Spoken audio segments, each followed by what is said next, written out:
प्रवीण दरेकरजी सुद्धा भाजपचे आमदार आता आपल्यासोबत आहेत. प्रवीण दरेकरजी, भाजपनं काय काय केलं, कोणकोणत्या मुद्द्यांचा भाजपला फायदा झाला, 3 राज्यांमधल्या विजयाचं विश्लेषण तर बरंच होते. चौथं राज्य आहे तेलंगणा.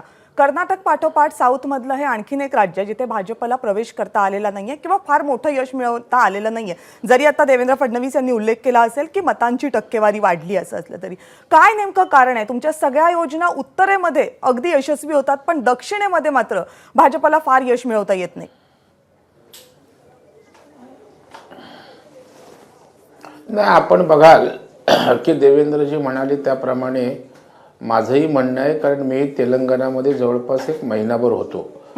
त्या ठिकाणी केंद्र सरकारच्या योजना त्या ठिकाणी तेलंगणामध्ये आल्या, परंतु दुर्दैवानं त्या ठिकाणचा जो KCR नावाचा मुख्यमंत्री होता, BRS सरकार होतं, ते या योजनांमध्ये खोडा घालायचं, पोचवायचे नाहीत. काही त्या ठिकाणी पैसे डायव्हर्ट करायचे, काही ठिकाणी त्या योजनांवर आम्हीच आणल्यात असं करून बिंबवण्याचा प्रयत्न करायच्यात. अशा प्रकारचं हर्डल नक्कीच त्या ठिकाणी मोठ्या प्रमाणावर होतं. परंतु आम्हाला प्रवेश मिळाला नाही तर आम्ही खूप यश मिळवले. आमच्या केवळ 2 आमदार होते, आज आम्ही 9-10च्या आसपास त्या ठिकाणी पोचलोय. मतांची टक्केवारी त्या ठिकाणी वाढलेली आहे. आता त्या ठिकाणी आम्हाला त्या ठिकाणी आणखी यश मिळालं असतं, जवळपास आम्ही 25 ते 30च्या दरम्यान पोचू शकलो असतो.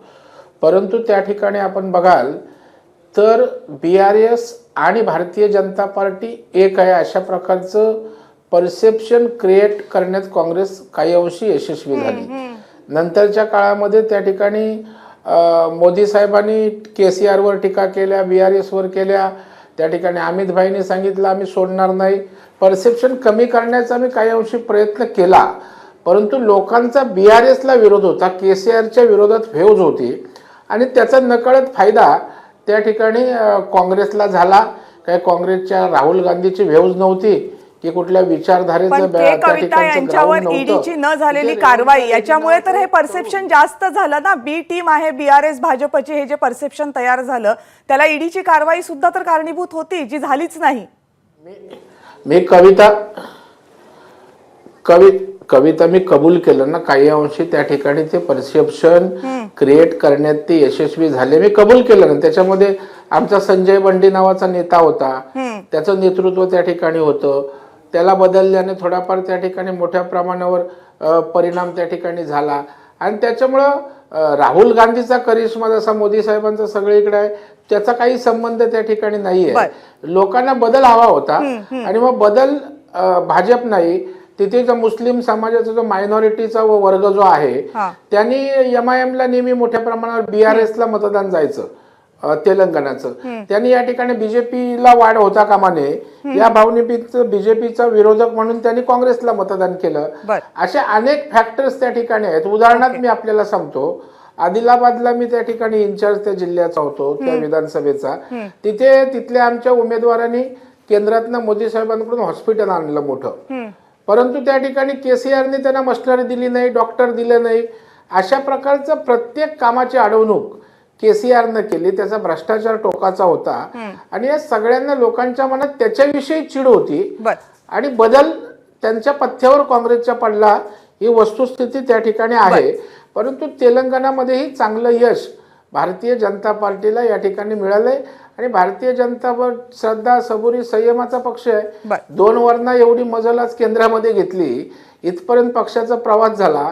उद्या दाक्षिणात्य राज्यांमध्ये सुद्धा त्या ठिकाणी येणाऱ्या काळात आपल्याला भाजपची मुसंडी दिसेल, जशी आज संपूर्ण देशभर. मला वाटतं राजीव सरांना याच्यावर एक कमेंट करायची. राजीव सर, कॉमेंट ही की मला आता मी दिल्लीमध्ये असताना मला याच्याबद्दलचं जे एक अनालिसिस भाजपतनं ऐकायला मिळालं ते हे होतं की भाजपमध्ये काही अंशी आपण त्याला कन्फ्युजन म्हणूया, ते असं होतं की आपण काय पद्धतीनं लढलं तर त्याचा फायदा किंवा त्याचं नुकसान जास्त काँग्रेसला होईल. भाजपनं सुरुवातीला तेलंगणामध्ये जोरदार लढाईची तयारी केली होती, पण नंतर काही प्रकारे असा फीडबॅक आला की भाजप जर जास्त करेल तर त्याचा फायदा काँग्रेसला होईल, कारण भाजप विरोधी मतांचं विभाजन होऊन त्याच्यामध्ये काँग्रेसला त्याचा फायदा होईल. त्यामुळे भाजपनं थोडं थोडं असते स्वतःचा वेग करायचा निर्णय घेतला, पण नंतर पुन्हा असं लक्षात आलं की याच्यामुळं अँटी इन्कम्बन्सीची जी वोट्स आहेत तर ते भाजपकडे न जाता ते सगळे काँग्रेसकडे जातील आणि त्याचा काँग्रेसला फायदा होईल. त्यामुळे भाजपनं पुन्हा जोर लावला. भाजपनं जर म्हणजे जो सुरुवातीचा जो वेग होता तो जर त्यांनी ठेवला असता तर 2 आकडी संख्या तिथं भाजपला गाठता आली असती. हे गेल्या आठवड्यातलं होतं. आता कदाचित त्याच्यामध्ये आणखीन विश्लेषण करणारे याच्यात भर घालू शकतील, पण ही जी भाजपची स्ट्रॅटेजी होती की अँटी इन्कम्बन्सीचा फायदा हा जास्त काँग्रेसला मिळू नये, तर त्याच्यामध्ये त्यांनी नंतर ते केलं आणि ती निवडणूक ते लढली गेली, पण तरी ते पुरेसं नाही झालं हे या निकालातनं दिसतंय. आणि त्याचा खूप मोठा फायदा काँग्रेसला त्याचा झाला किंवा त्याचं नुकसान जे आहे ते BRS ला. एबीपी माझा, उघडा डोळे बघा नीट.